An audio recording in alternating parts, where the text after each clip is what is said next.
नमस्कार। हमने जो लास्ट मैंने वीडियो डाला था उसमें हम शेषफल प्रमेय का सिर्फ कंसेप्ट ही समझ पाए थे। तो हम उसके लिए शेषफल प्रमेय का जो प्रयोग है 10वीं कक्षा में किस रूप में किया जा रहा है या किस प्रकार हम प्रश्नों को हल करने के लिए उसका उपयोग करेंगे, उसके लिए मैंने एक क्वेश्चन लिया हुआ है। उसके पहले मैं आपको फिर से शेषफल प्रमेय को थोड़ा सा रिकॉल कर देती हूँ कि शेषफल प्रमेय कहता क्या है। जो हमारा शेषफल प्रमेय है, जिसको हम इंग्लिश में रिमाइंडर थ्योरम भी बोलते हैं, ये बोलता क्या है कि हमारे पास अगर कोई बहुपद है f(x), अब इस बहुपद को हम किसी भी दूसरे बहुपद से भाग दे रहे हैं।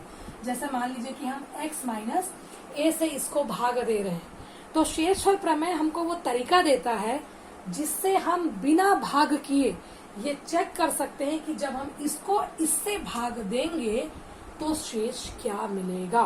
तो वो प्रमेय क्या बोलता है कि f ऑफ x को जब आप x माइनस a से भाग दोगे तो शेषफल प्रमेय के अनुसार f ऑफ a आपका शेष होगा।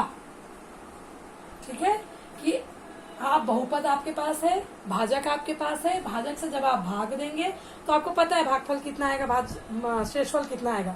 लेकिन अगर आपके पास कोई ऐसा प्रश्न हो कि बिना भाग दिए बताओ शेष कैसे, ज्यादातर ये कॉम्पिटिटिव एग्जाम के लिए ट्रिक बहुत काम आती है। शेषफल प्रमेय हमको याद रहे, हम उसका उपयोग करके सीधा हम निकाल सकते हैं। अब एक प्रश्न को हम हल करके देखते हैं तो आपको ये ज्यादा बेहतर समझ में आएगा। प्रश्न है 2x का वर्ग ऋण 5x ऋण 1 को x ऋण 5 से बिना भाग दिए शेषफल ज्ञात कीजिए। तो हम दो तरीका करेंगे। एक, मैं आपको भाग दे के दिखाऊंगी कि इससे इसको जब हम भाग देते हैं तो क्या होता है, क्या शेष आता है, और उसके बाद हम सीधा शेषफल प्रमेय का प्रयोग करेंगे और ये देखेंगे कि हमारा शेषफल समान आया है या नहीं आया। तो सबसे पहले हम इसको लिख लेते हैं। भाग देना आपको पता है, x ऋण 5 से अगर हम भाग दे रहे हैं 2x का वर्ग ऋण 5x ऋण 1 भाग अगर आपको देना है, इसका पहला पद 2x का वर्ग, इसका पहला पद x, मतलब भाज्य का पहला पद 2x का वर्ग, भाजक का पहला पद x।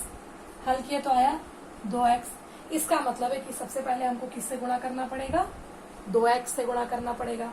2x का गुणा जब हम x से करेंगे तो आपके पास आएगा 2x का वर्ग, दो ऋण का ऋण, 2 पंचे 10x। फिर हमारा वही पुराना नियम, धन है तो ऋण, ऋण है तो धन। 2x के वर्ग में से 2x के वर्ग को घटाया तो ये आपका कैंसिल हो गया। अब यहाँ बचा ऋण 5x और यहाँ बचा धन 10x। तो 10 में से 5 को घटाया तो हमारे पास आया 5x। ऋण 1 बचा, हमने ऋण को उतार लिया। अब इसका पहला पद है हमारे पास 5x और भाजक का पहला पद है x और x कैंसिल किया तो हमारे पास कितना आया 5। तो इसका मतलब हम किसके साथ गुणा करेंगे, 5 के साथ।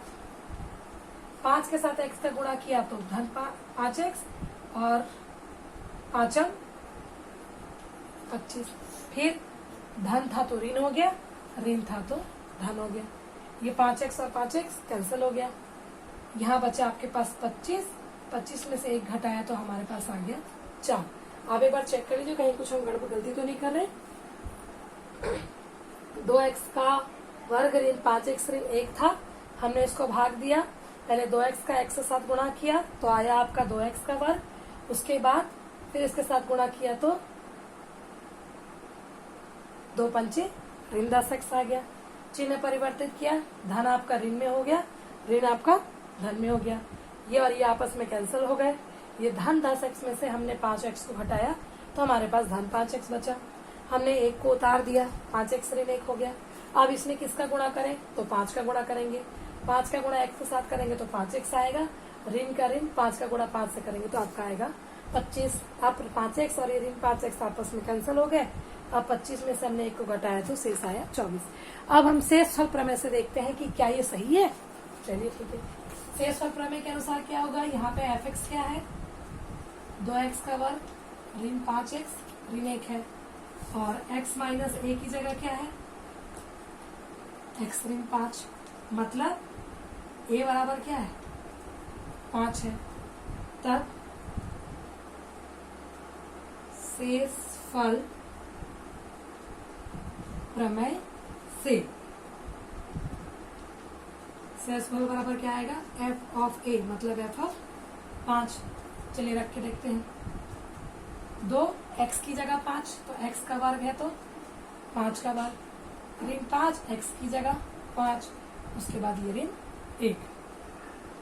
2 5 25, तो ये हो गया आपका 2 गुणित 25, फिर ये 5 25 हो गया और ये ऋण 1, तो 2 25 दूनी 50 और ये ऋण 25 और ऋण 1 मिला के कितना हो गया, ऋण 26। इसमें से घटाएंगे तो ये अपने पास आ गया 24। अब ये 24 देखिए और ये 24 देखिए, हमने भाग किया तब हमको शेषफल 24 मिला, और सीधा अगर हम शेषफल प्रमेय का प्रयोग कर रहे हैं तो भी हमको 24 मिल रहा है। मतलब ये भी सही है, ये भी सही है।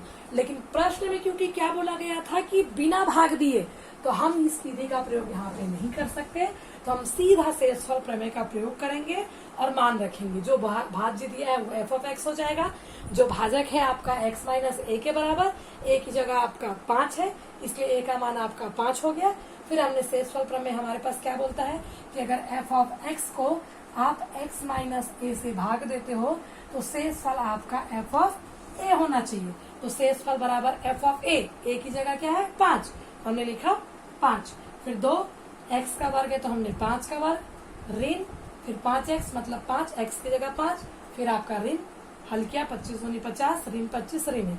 अब ये दोनों ऋण ऋण है, समान जात वाले हैं तो आपस में जुड़ेंगे, ऋण 26 आ गए, 50 में से आपका 26 घटाया तो ये आ गया 24। तो हमारा शेषफल कितना आया 24। तो यही शेषफल प्रमेय का सबसे बेसिक फायदा है कि हम बिना भाग किए भी शेषफल प्रमेय का डायरेक्ट उपयोग करके हम शेषफल निकाल सकते हैं। अब चूंकि ये तो छोटा क्वेश्चन था, भाग करना भी जल्दी हो गया, लेकिन कभी कभी बहुत बड़े बहुपद होते हैं और उस बहुपद को पूरा भाग करने में हमारा बहुत समय नष्ट होता है। तो उस केस में अगर हम शेषफल प्रमेय का प्रयोग कर लें तो हमें तुरंत के तुरंत ये पता चल जाता है कि हमारे पास जो शेषफल है वो कितना आएगा। बाद में हम देखेंगे कि शेषफल प्रमेय का और भी अनुप्रयोग है आप ही की किताब में, नेक्स्ट क्लास में हम उसके बारे में डिस्कस करेंगे। अभी जितने भी क्वेश्चन, इस टाइप के क्वेश्चन अक्सर 10वीं बोर्ड की परीक्षाओं में पूछे जाते हैं, 2 नंबर में या 3 नंबर में, तो आप उस क्वेश्चन को देखिएगा और जो जो डाउट होंगे आप कमेंट में आप कमेंट कर सकते हैं। Thank you.